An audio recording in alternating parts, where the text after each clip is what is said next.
Em que os unitaristas bíblicos acreditam e por que rejeitamos a crença e a doutrina da Trindade? Quando alguém ouve falar em unitarismo bíblico, muitas vezes já imagina que nós estamos negando Jesus, diminuindo Cristo ou arrancando páginas da Bíblia. Mas isso acontece porque muita gente nunca ouviu o que realmente acreditamos, né?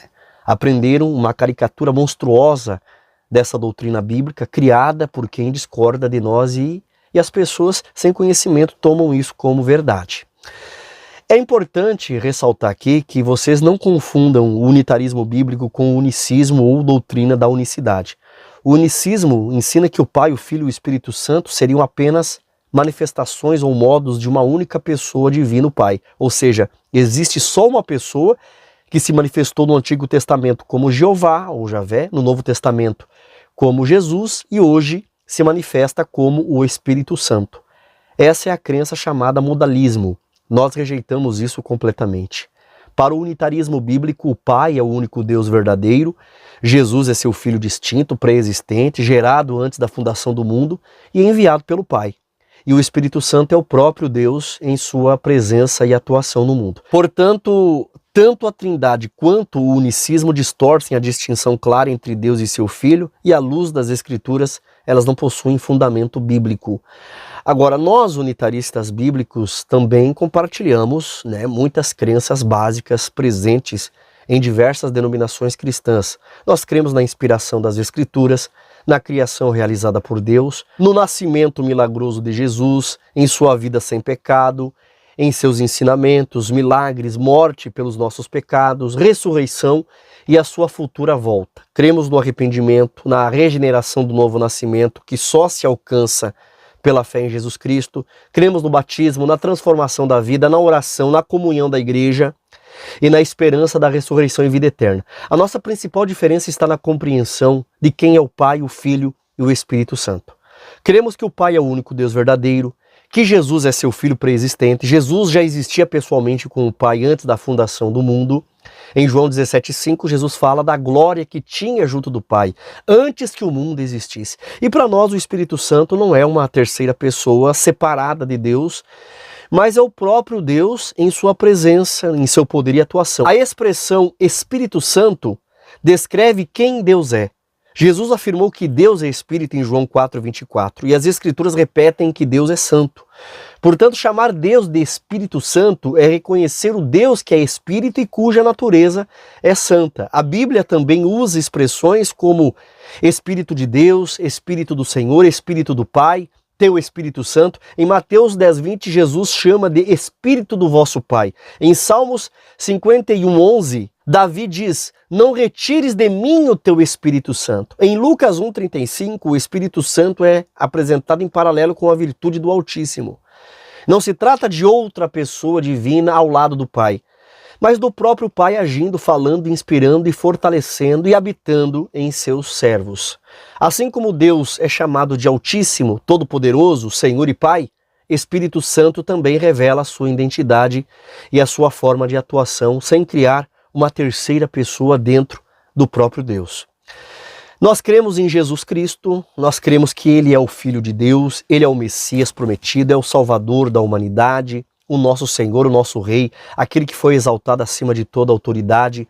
Cremos que Ele morreu pelos nossos pecados, ressuscitou e está à direita do Pai. O que nós rejeitamos veementemente é a doutrina de que Deus seja formado por três pessoas iguais, eternas e todas poderosas. Isso não se encontra nas Escrituras e não encontramos Jesus ensinando que o único Deus seja Pai, Filho e Espírito Santo ao mesmo tempo. O que encontramos é Jesus identificando o Pai como o único Deus verdadeiro. Em João capítulo 17, versículo 3, Jesus ora ao Pai e diz: que conheçam a Ti só por único Deus verdadeiro e a Jesus Cristo a quem enviaste.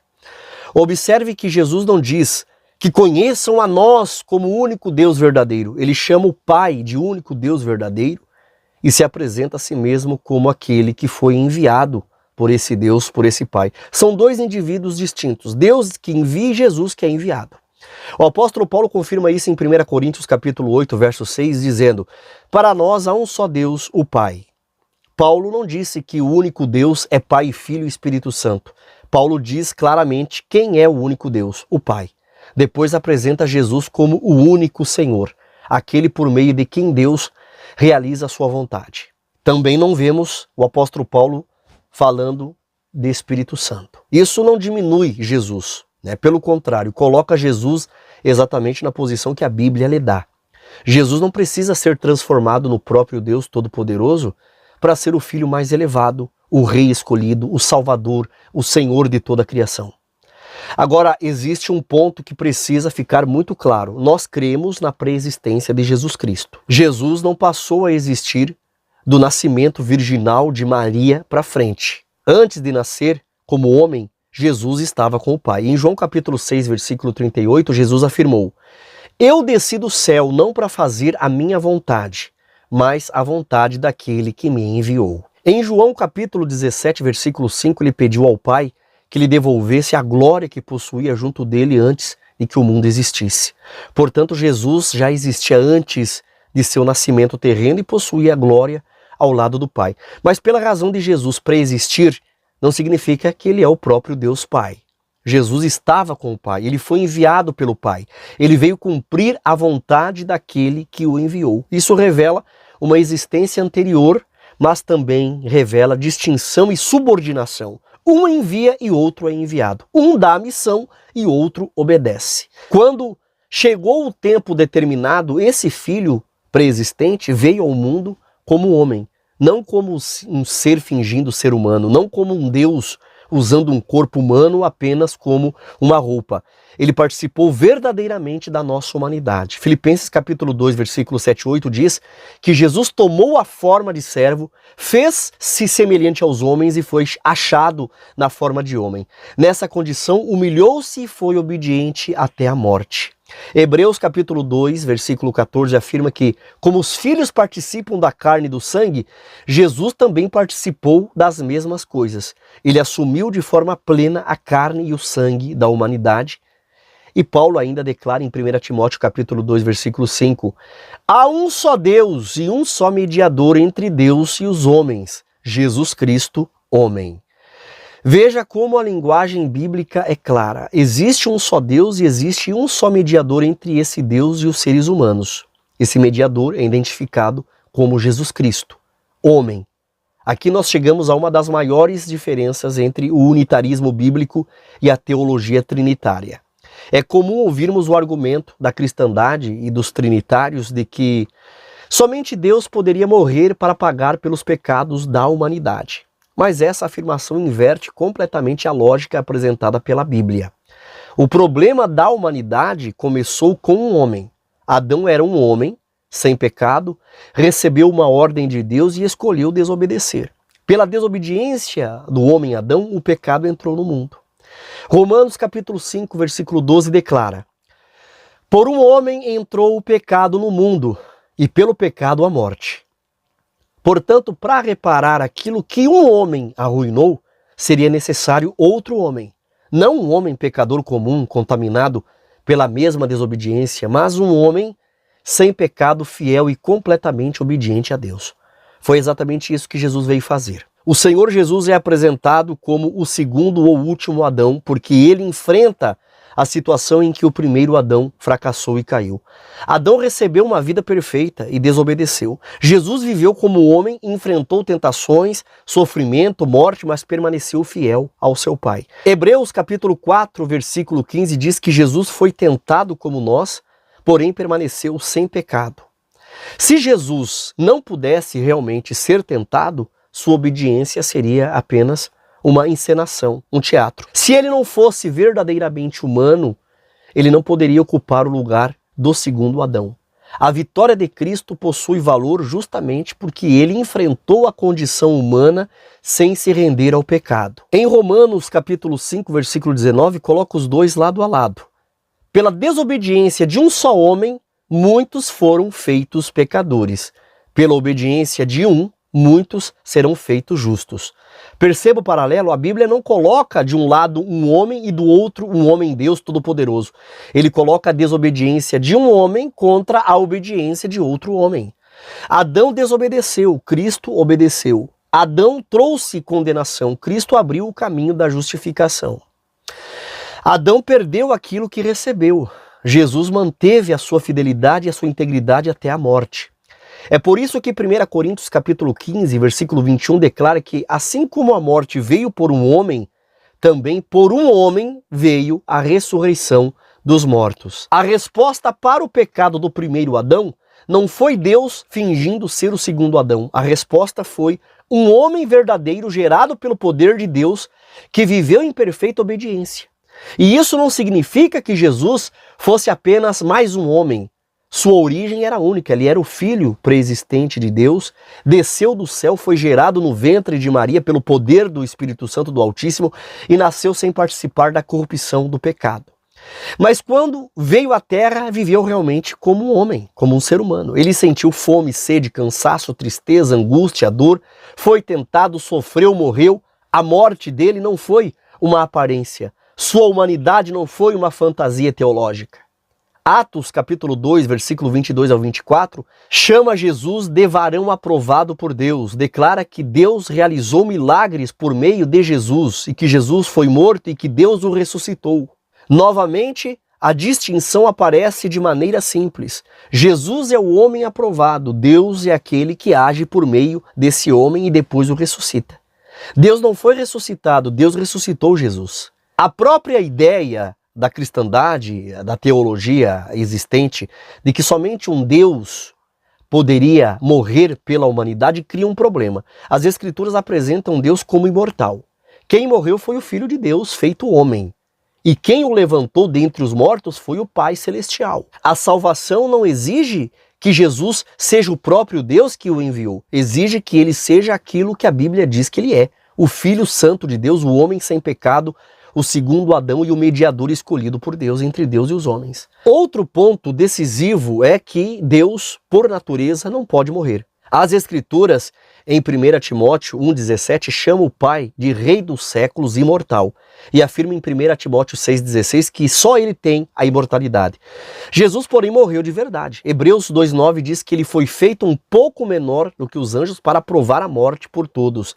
E o próprio Cristo declarou em Apocalipse 1,18: fui morto, mas eis aqui, estou vivo para todo sempre.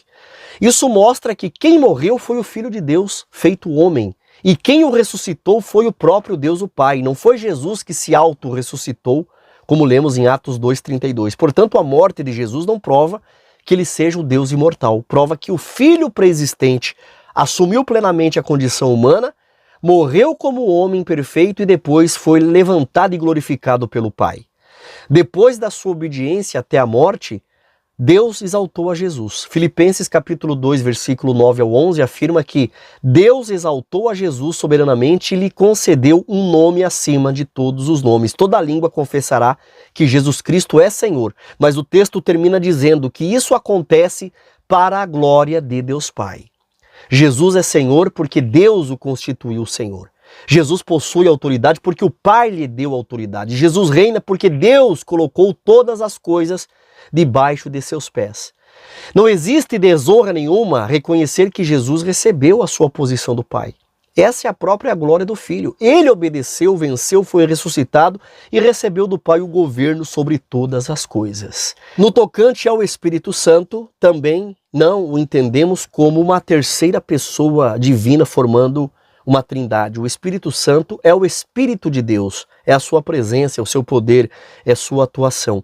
Na Bíblia vemos vários relatos de que Deus derrama seu Espírito sobre as pessoas. As pessoas são cheias do Espírito Santo. Jesus foi ungido com o Espírito Santo. O Espírito Santo é o poder pela qual Deus opera na criação, inspira o seu povo e realiza a sua vontade. Portanto, a nossa fé pode ser resumida de maneira muito simples. Cremos em um só Deus, Yahvé, o Pai Todo-Poderoso.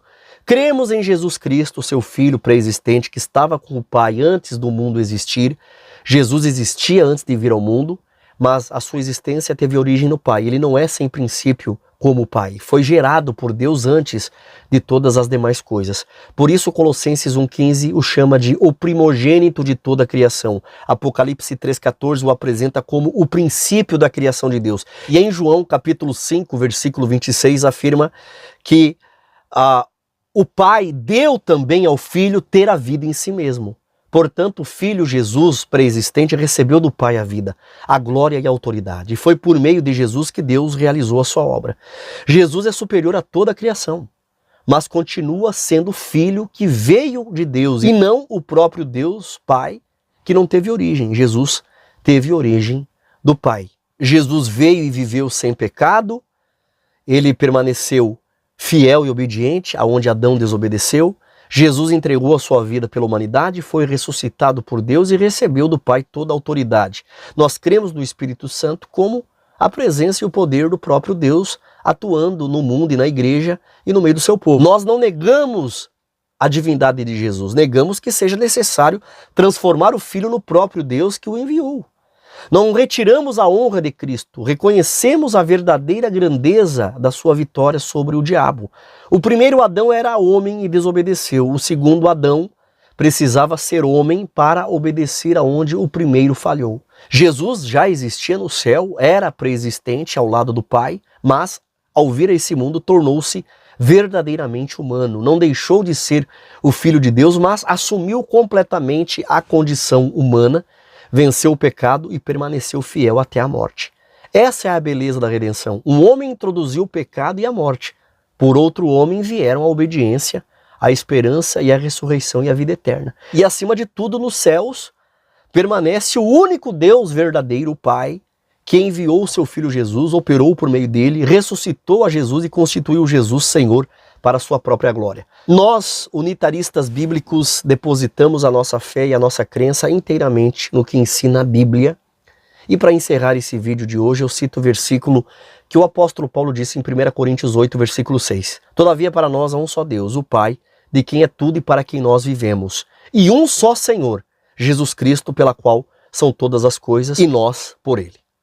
Encerro agradecendo a tua audiência e desejando que Deus abençoe muito a vida de cada um de vocês. Até um próximo vídeo.